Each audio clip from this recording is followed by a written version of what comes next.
Olá pessoal, tudo bem com vocês? Estamos aqui novamente para mais uma videoaula de língua portuguesa. Sejam todos muito bem-vindos. E o assunto de hoje nós vamos fazer um estudo da língua.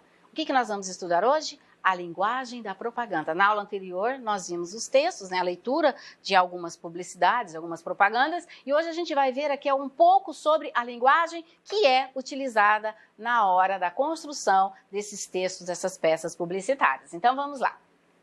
Então, nós temos aqui a imagem de um outdoor, né? Olha lá, Harry Potter parte 1, né?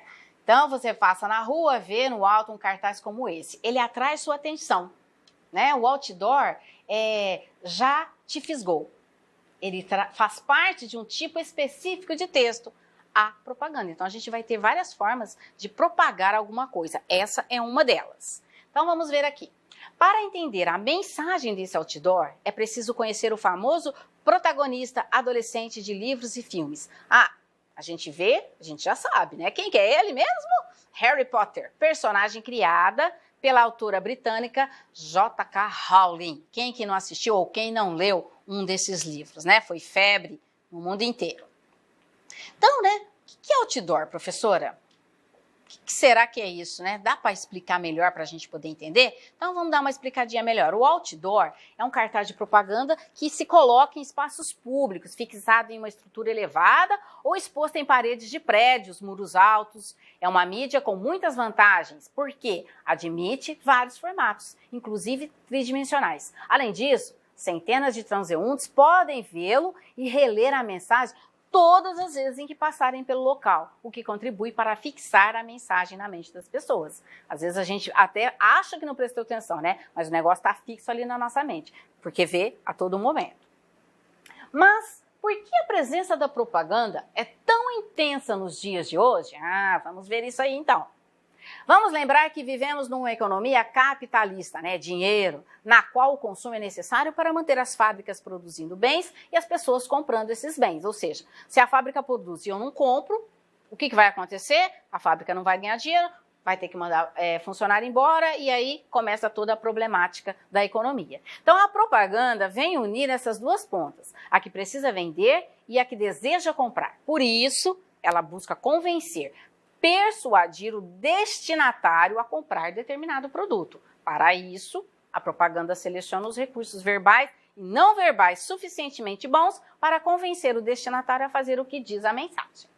Então, precisamos saber que a propaganda não é feita apenas para vender produtos. Muitas buscam defender determinadas causas, né? Preservar o meio ambiente, por exemplo. Mudar comportamentos, o de jogar lixo na rua, combater atitudes, preconceito, né?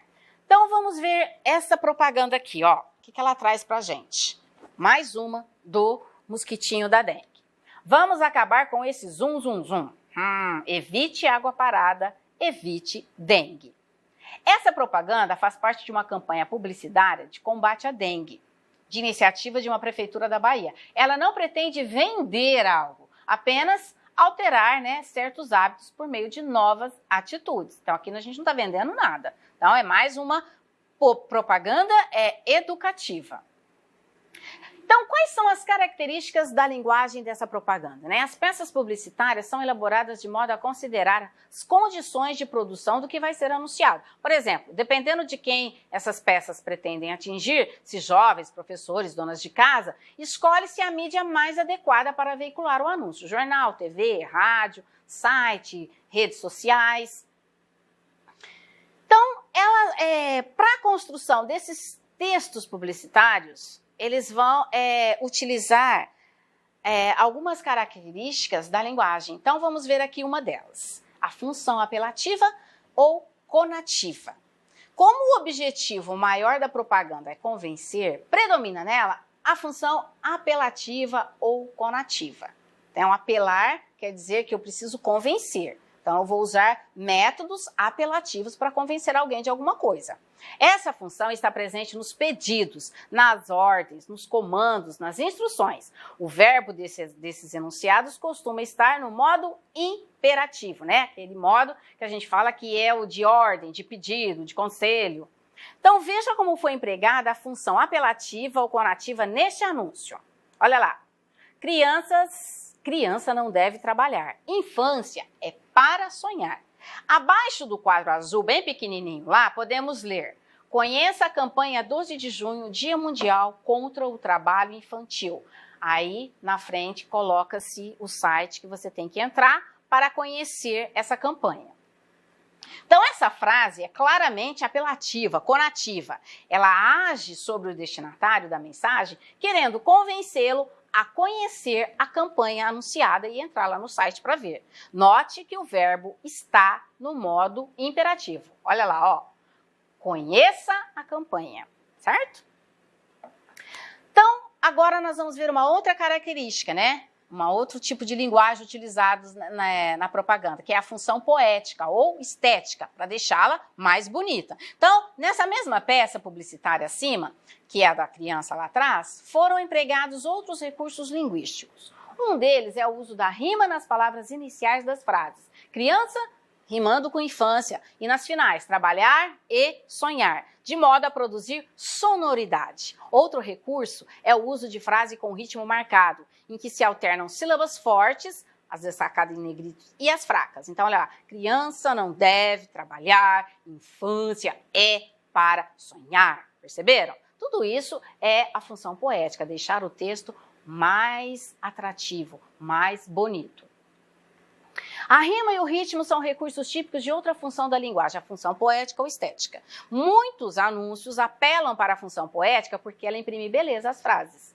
Quando construímos uma frase com o intuito de deixá-la bonita, agradável de ser lida ou ouvida, com boa sonoridade, ritmo marcante, estamos dando destaque à função poética. Então, além da função apelativa, que é a de convencer, eles também utilizam a função poética para deixá-la mais bonita, mais atrativa. E essa função é a preferida dos poetas e dos compositores de música. Então, olha só, gente. Então, nós temos aqui um anúncio. Conte até 10. A raiva passa, a vida fica. Paz, essa é a atitude. Então, vamos dar uma analisadinha nesse anúncio aí. Resuma numa frase de efeito apelativo a mensagem da propaganda. Então, vamos ver como que a gente pode resumir isso daí, ó. Uma mensagem apelativa. Viva em paz. Não entre em brigas. Não haja com raiva. Preserve a vida. As duas frases, a raiva passa e a vida fica, têm ritmo e sonoridade. As sílabas tônicas incidem sempre na segunda e na quarta sílaba de cada frase. Se eu tenho essas características aí, que função da linguagem foi empregada nelas? Percebam que lá em cima a gente falou da função apelativa, né, da conativa. Já aqui, nesse contexto, usando a questão da sonoridade e do ritmo, que função que foi empregada? Olha lá, função poética. Então, no mesmo anúncio, foram empregadas as duas funções da linguagem, a apelativa e a poética. O que significa a expressão popular contar até 10? E no anúncio, que sentido ela assume? Olha lá, a expressão popular significa que quando você conta até 10, você pensa antes de agir. Não vai agir por impulso. No anúncio, ela significa o quê? Esperar passar a vida. Não agir enquanto estiver com raiva, certo? Frases argumentativas também é um recurso muito utilizado no anúncio publicitário. Ó, examinando um bom número de anúncios, vamos notar que nem sempre aparece neles a função apelativa ou a conativa de modo explícito, ou seja, em enunciados com verbos no modo imperativo. Como o objetivo da propaganda é, no fundo, convencer o destinatário a realizar determinada ação, o autor do anúncio pode incluir frases argumentativas na peça publicitária, e não somente as funções apelativas e poéticas. A presença dessas frases figura como recurso linguístico da propaganda. Então, observe esse outro anúncio, olha lá. Enquanto você lê este anúncio, 17 mil sacos plásticos foram parar na natureza. Quantos eram seus? Saco é um saco. Sacos plásticos causam enchentes, agridem o meio ambiente e comprometem o futuro do planeta. Então, aqui vocês observam que são argumentos utilizados para te convencer de que as embalagens plásticas são nocivas para o meio ambiente. E lá no finalzinho, recuse, reduza, reutilize. Então, aí nós temos o quê? A questão da polissemia. A frase saco é um saco ganha força por explorar a polissemia, né? Que é a variedade de significados de uma mesma palavra.